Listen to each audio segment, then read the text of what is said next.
आपकी बारी है, मोर्चा संभालिए। 3 प्रश्न है आपसे, इसको आगे बढ़ाने का हम सब लोग कर रहे हैं। ठीक है, एक सेकंड। अरुण राजभर, इनमें परिवारवाद नहीं दिखता आपको? नहीं, एकदम नहीं। अजित पवार की पत्नी सुनेत्रा पवार, सुनेत्रा परिवार, सुनेत्रा बैठ के काम नहीं करते। एक सेकंड, सुनेत्रा पवार को जब बारामती से टिकट देते हैं आप, मतलब आप एनडीए के साथी, तब आपको नहीं दिखता है परिवारवाद? परिवार की परिभाषा चिराग पासवान, अभी खत्म नहीं हुई है लिस्ट, तब आपको परिवारवाद नहीं मैं दिखता जवाब है? दे रहा हूं। दूसरा प्रश्न परिवारवाद के बाद रोजगार पर है, और तीसरा पेपर लीक पर। तीनों पर आपका जवाब। मैं अंजना जी, अभी हमारे कांग्रेस के मित्र परिवारवाद की परिभाषा परिभाषित कर रहे थे। मैं इनसे पूछना चाहता हूं कि अगर आपने पहला प्रश्न किया कि हमारे एनडीए गठबंधन के साथी सुभाषपा के हमारे प्रवक्ता यहां खड़े, जो समाज में काम करने वाला व्यक्ति, जो समाज में तिल तिल जलने वाला व्यक्ति और समाज को उनका हक हकूक दिलाने का काम करता है, वो परिवार की श्रेणी में नहीं आता है। चाहे माननीय ओम प्रकाश राजभर जी हो, चाहे उनके बेटे अरुण राजभर हो। लेकिन एक प्रश्न का जवाब मैं चाहूंगा कि अगर मुलायम सिंह यादव के अलावा, अखिलेश यादव के अलावा और कोई यादव नहीं हो सकता था क्या? सोनिया गांधी के बाद राहुल गांधी हो सकते हैं क्या? उस कांग्रेस पार्टी में और कोई नहीं हो सकता है क्या? भारतीय जनता पार्टी सदैव परिवारवाद के विरोध में रही है, और भारतीय जनता पार्टी का एक छोटा कार्यकर्ता भी वो राष्ट्रीय अध्यक्ष बन सकता है क्या? हमारे अनुराग भदौरिया जी बताएं कि समाजवादी पार्टी में अखिलेश परिवार के अलावा और कोई बन सकता है क्या? क्या कांग्रेस के साथी बताएं कि उनके सोनिया गांधी के परिवार के अलावा और कोई बन सकता है क्या? या बन सकता है तो केवल कठपुतली बन सकता है। दोनों पर मैं जवाब लूंगी उनसे, लेकिन सबसे पहले अनुराग जी सवाल तो सुनिए। उत्तर प्रदेश की जब बात होती है तो योगी राज में कानून व्यवस्था की भी बात होती है। क्या वजह है कि आप लोगों को बार बार अफजाल अंसारी को टिकट देना पड़ता है? कभी बीएसपी से चुनाव लड़ता है, अब इस बार समाजवादी पार्टी से आपने उनको टिकट दे दिया है। गाजीपुर आज मैं गई थी और लोग कह रहे हैं कि कलम और कट्टे के बीच की जंग है, बीजेपी के उम्मीदवार वहां पर लेखक है। इस सवाल का जवाब दीजिए कि क्या माफिया को पालने पोसने की बीमारी समाजवादी पार्टी की जाएगी नहीं? मैं अंजना जी एक सीधा सवाल पूछता हूं, आप बताइए कि भारतीय जनता पार्टी ने जिनको टिकट दी है, या जो विधायक भारतीय जनता, कितने % है जिन पे आपराधिक मुकदमे? ये जवाब है। मैं बता, अफजाल अंसारी पे जवाब दीजिए। अफजाल अंसारी पे कौन सा, सुने, कौन सा आपराधिक मुकदमा जरा आप बताइए ना। किसी को भी अपराध, सुनिए, पुलिस बोल देगी अपराधी है, भारतीय जनता पार्टी पे महिलाओं का आरोप लगेगा, पहलवान महिलाएं घसीटी गई हैं, आरोप लगाए। क्या क्या भारतीय जनता पार्टी ने, पूछना चाहता हूं, क्या क्या भारतीय जनता पार्टी ने? भारतीय जनता पार्टी के विधायक जो आज जेल में गया है, जिस पर रेप का मुकदमा है, क्या क्या भारतीय जनता पार्टी ने?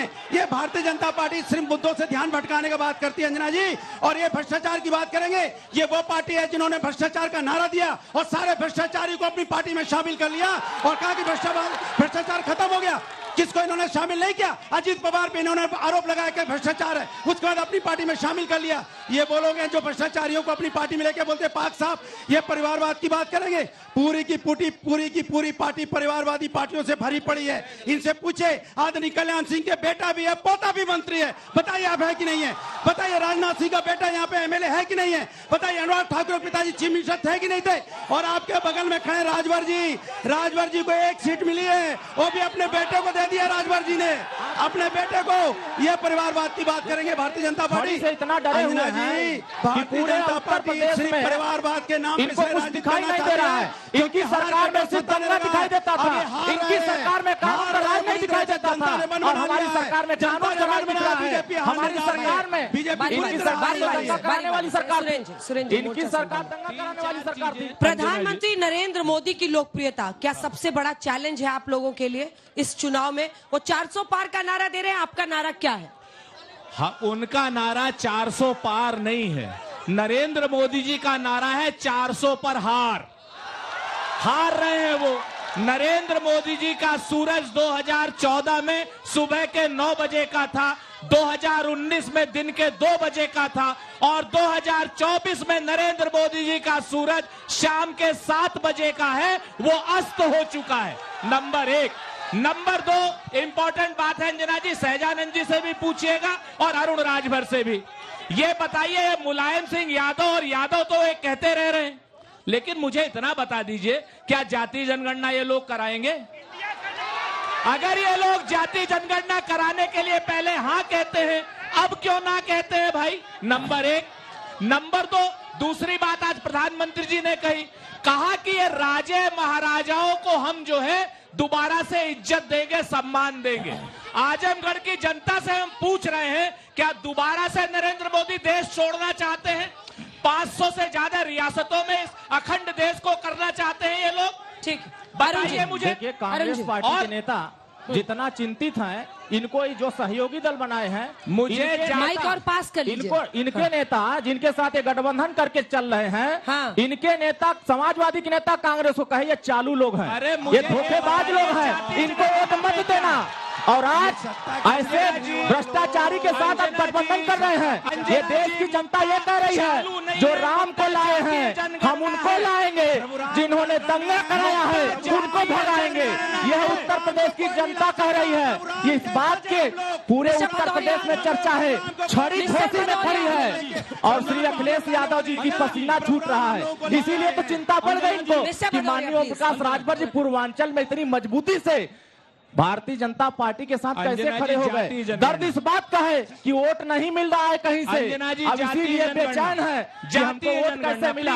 आप बहका रहे हैं कि संविधान खत्म है, लोकतंत्र खत्म हो जाएगा, झूठ बोल रहे हैं। न संविधान खत्म होगा, न आरक्षण खत्म होगा, खत्म होगा तो समाजवादी पार्टी का संविधान खत्म होगा, 5 सवाल लेते हैं जनता के, संविधान खत्म होगा। ये अरविंद राजभर, छोटे-छोटे से अरविंद राजभर बड़े भाई हमारे हैं। आज के पहले जब इनके पिताजी समाजवादी में थे, ये भाजपा की जो कार्यकर्ता हैं, भाजपा के नेता हैं, योगी आदित्यनाथ को घंटा बजवा रहे थे, आज उनकी ये तारीफ कर रहे हैं। इन लोगों का क्या कहना है? कभी में जो समाजवादी पार्टी के नेताओं ने थाने पर बैठा करके जो गुंडागर्दी करते थे, वो बात बता दीजिए कि आजमगढ़ में कितने राजभर दरोगा बनाया, कितने चौहान बिंद केवट मल्ला पाल प्रजापति लोहार कुआर धोबी दरकार काटी पासी लठेला गुजरा, कितना आपने अधिकार दिया। हिस्सेदारी की बात माननीय ओम प्रकाश राजभर करते हैं तो आपको पीड़ा होता है। अगर मोदी जी विकास की गारंटी देते हैं, शिक्षा की गारंटी देते हैं, आवास की गारंटी देते हैं तो आपको तकलीफ होता है। इसीलिए ये विकास से भाग रहे हैं, हम विकास को आगे बढ़ा रहे हैं। मैडम, हम लोग युवा हैं और मैं पूछना चाहता हूँ कि यहीं के विधायक सपा की दुर्गा यादव हैं, परिवहन मंत्री थे और आज भी आरटीओ परिवहन मंत्री होने के बाद भी किराए के मकान में चलता था। यही विकास है सपा का। आतंक का गढ़ बना करके रख दिए थे लोग। बता दे, सुनिए सुनिए, झूठा तेरा वादा, वादा तेरा वादा, वादे पे सब लूट लिया, महंगाई अब इनके पास कुछ बचा नहीं गाना है। अनुराग जी, बिन दूल्हे की बारात लेके कहाँ तक जाएंगे? बिन दूल्हे की बारात लेके कहाँ तक जाएंगे? झूठा है तेरा बिना दूल्हे की बारात है, तेरा वादा। इनके वादों पे कौन इंतजार करेगा? दूल्हे की बारात झूठे है। वादे करने वाले लोग सिर्फ इंतजार करने के लिए कहते हैं वादा, झूठे वादे, अंजना जी, झूठे वादे। बिन दूल्हे की बारात लेके चलने वाले लोग हैं। अगर आज बिना दूल्हे की बारात कैसी होती है? यूनिवर्सिटी समाजवादियों ने बनाई है। बिना दूल्हे की बारात कैसी होती है? 7 साल की सरकार में एक रोड नहीं बनाई है। ये झूठ होगा। भारतीय जनता पार्टी न इनको एयरपोर्ट दिख रहा है, न इनको मेडिकल कॉलेज दिख रहा है, न इनको विश्वविद्यालय दिख रहा है, न इनको 4 लेन दिख रहा है, न एक्सप्रेसवे दिख रहा है। विकास देखना हो तो हेलीकॉप्टर दूर पर जाइए, आजमगढ़ को देखिए, आपको विकास ही विकास दिखाई देगा। आपको घोसी में आपकी पार्टी के जिला सांसद थे, वहाँ आपने क्या विकास किया? खंडहर में ढकेल दिया। अगर वहाँ विकास का रास्ता कोई बढ़ाएगा तो डॉक्टर अरविंद राजभर छड़ी। माइक रखिए, दोनों माइक रखिए, माइक रखिए। मैं समाजवादी से ये पूछना चाहती हूँ कि हम महिलाओं की सुरक्षा के लिए वो लोग आज तक उन्होंने कुछ नहीं किया। यहाँ पर हमारे घर के पास एक कोचिंग है जो शाम 6 बजे बंद हो जाती थी, लेकिन जब से निरहुआ जी, दिनेश लाल यादव जी को बनाया गया है सांसद यहाँ से, वो कोचिंग आज 9 बजे रात तक खुली रहती है। आज तक यहाँ पे लड़कियों बेटियों महुआ की क्या जरूरत है? एक साथ जवाब दीजिए। मेरा सवाल सपा के प्रवक्ता से है, क्या पश्चिम से प्रत्याशी में आया, पश्चिम से ही प्रवक्ता की भी जरूरत पड़ी? यहाँ कोई सपा का बोलने वाला नहीं था। मेरा सवाल है कांग्रेस के सुरेंद्र जी राजपूत जी, आप ये बताइए कि क्या आपको पता है कि 2015 और 2016 में पर्चा लीक नहीं होता था? पूरे देश के बेरोजगारों की जिम्मेदारी मोदी जी की है, तब भी होता था, आज भी होता है। तब पता चलता नहीं था, आज पता चलता है। मैं जवाब दूं या कोई और देगा? इधर से किसी को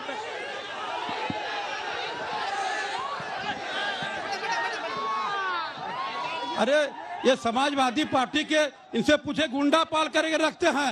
इनकी सरकार में कोई कब घर से निकलता है तो कब मोटरसाइकिल छिन जाएगी, कब मर्डर होगा, इसका कोई पता नहीं। 10-10 विधायक है आजमगढ़ में इनके, लेकिन आजमगढ़ में इनके सड़कों को हमारे सांसद निरहुआ ने बनाया, इनके घर की सड़कों को बनाया है। बेरोजगारी के मुद्दे पे युवा क्या करेगा? बेरोजगार युवा घूम रहा है सड़कों पर और उसको कोई देख नहीं रहा। आवारा साड़ की स्थितियों सबसे बड़ा मुद्दा है रोजगार, सबसे बड़ा मुद्दा है। पीछे की तरफ चलते हैं एक दूसरे।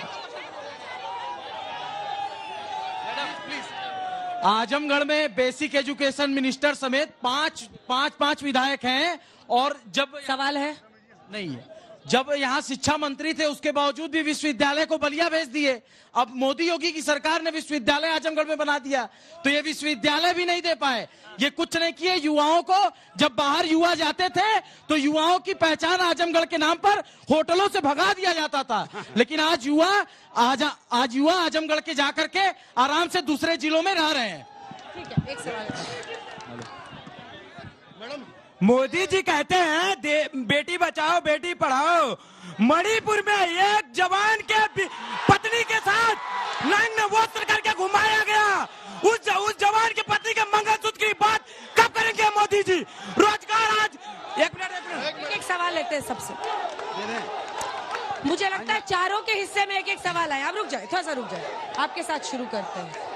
सवाल बेरोजगारी पर है, फिर से मणिपुर पर है और उनका सवाल कास्ट सेंसस पे है। 3 प्रश्न है, तीनों का जल्दी जल्दी अंजना जी, हमारे देश के प्रधानमंत्री माननीय नरेंद्र मोदी जी ने वो युवा शक्ति को गारंटी दी है, वो महिला शक्ति को गारंटी दी है, वो किसान को गारंटी दी है और साथ ही साथ इस देश को गारंटी दी है। और गारंटी के आगे अगर उनको लगता है कि जरूरत पड़ी तो उससे आगे भी हमारे देश के प्रधानमंत्री माननीय नरेंद्र मोदी जी ने गारंटी दी है। और जहां इस देश के युवा को रोजगार की बात करने वाले कांग्रेस पार्टी के लोग 60 साल तक इस देश पर राज उन्होंने किया था और इस देश के नौजवानों को कहां खड़ा किया था? केवल कटोरा लेके खड़ा करने का काम किया था। मोदी जी ने आज युवा को रोजगार दे करके उनको रोजगार देने वाला बनाने का काम किया है। यह माननीय मोदी जी का काम है और मैं समझता हूं कि नारी शक्ति का सम्मान करने का काम आजादी के इतने वर्षों बाद अगर किसी ने किया है तो मोदी जी ने किया है, दूसरा कोई नहीं किया है। और नारी शक्ति का सम्मान करने का काम मोदी जी ने किया। अनुराग जी, प्रश्न ये था कि आजमगढ़ को आतंक का गढ़ बनाया। वो कह रहे हैं होटल में जाते थे तो कमरा लोग नहीं देते थे, जानते थे कि आजमगढ़ के हैं तो। अरे वो उनकी बात है, आप जानते हो। मैं इनसे पूछना चाहता हूँ, मैं इनसे पूछना चाहता हूँ। सुनिए, मैं इनसे पूछा अभी आपके बीच में नहीं बोला। जवाब दीजिए, जनता का सवाल है। हम बता रहा हूँ, जवाब दे रहा हूँ, आपके बीच में नहीं बोला। रुकिए, जनता का सवाल है कि बेरोजगारी मुद्दा है कि नहीं? ये बताइए आप लोग, बेरोजगारी मुद्दा है कि नहीं? बेरोजगारी मुद्दा है कि नहीं? रोजगार मिल रहा खड़े हो, ये बेरोजगारी मुद्दा है कि नहीं? ये बेरोजगारी मुद्दा जिस पे आप बात नहीं करना चाहते। महंगाई मुद्दा है कि नहीं? बताइए आप। ये देखिए, महंगाई मुद्दा है जिस पे आप बोलना नहीं चाहते। अपने मणिपुर में बेटियों के साथ अन्याय हुआ कि नहीं हुआ? बताइए आप। ये बेटियों के साथ अन्याय हुआ, आप बात नहीं करना चाहते। मणिपुर की बेटियों पे आप बात नहीं करना चाहते। महंगाई पे आप पे नहीं चाहता, बेरोजगारी पे कमाल की बात है। मोदी जी नौजवानों को, अरे अपने साथी को तो टाइम दीजिए। अरे अनुराग जी, अपने ही साथी को दबा रहे हैं आप इतना। ऐसे दबाएंगे, बोलने तो दीजिए अपने साथी को। 3 चीजें हैं। मेरी बहन ने प्रश्न किया था पेपर लीक के लिए। पेपर लीक का प्रश्न हुआ था बहन। पहले पेपर लीक गुंडे कराते थे, माफिया कराते थे। आज की डेट में पेपर लीक सरकारी संरक्षण में माफिया करा रहा है, क्योंकि वो नौकरी नहीं देना चाहते। वो नौकरी नहीं देना चाहते, इसीलिए पहले पेपर उठाते हैं, उसके बाद लीक कराते हैं, फिर 6 महीने परीक्षा टालते हैं। यहाँ जितने लड़के हैं पुलिस की भर्ती के, जितने लड़के हैं अग्निवीर के, उन सब लोगों को नौकरी की आस छूट गई है। नंबर 1। नंबर 2, जो सबसे बड़ी बात है, यहाँ पर ये लोग बात करते हैं जातीय जनगणना पे कोई बात नहीं कर रहे, कोई जवाब नहीं दे रहे हैं। हम तो फहमीदा रियाज की अंजना जी, हम तो पूरा कर रहे हैं, पूरा कर रहे हैं, अरे पूरा कर रहे हैं। यहाँ पर फहमीदा रियाज की एक नज्म सुनाते हैं आपको, छोटी सी 4 लाइनें। चूंकि कैफी आजमी की धरती है, 55 साल शकील आजमी की धरती है और शबाना आजमी की धरती है। ये भ्रष्टाचार यहाँ पर जब बात होती है तो कहते हैं ना कि कुछ लोग तुम्हें समझाएंगे, कुछ तुमको खौफ दिलाएंगे, जो है वो भी खो सकता है। क्या कर रहे हैं? क्या किया ये क्या कर रहे हैं? रुक जाए बोलो। भाई ये क्या नज्म है फहमीदा रियाज की, कहते हैं कुछ लोग तुम्हें समझाएंगे, कुछ तुमको खौफ दिलाएंगे, जो भी है वो खो सकता है, इस राह में रहजन है इतने, कुछ और यहाँ हो सकता है, कुछ और तो अक्सर होता है, पर तुम इस पल में जिंदा हो, ये पल तुम में जिंदा है, ये वक्त नहीं फिर आएगा, तुम अपनी करनी कर बैठो, जो होगा देखा जाएगा।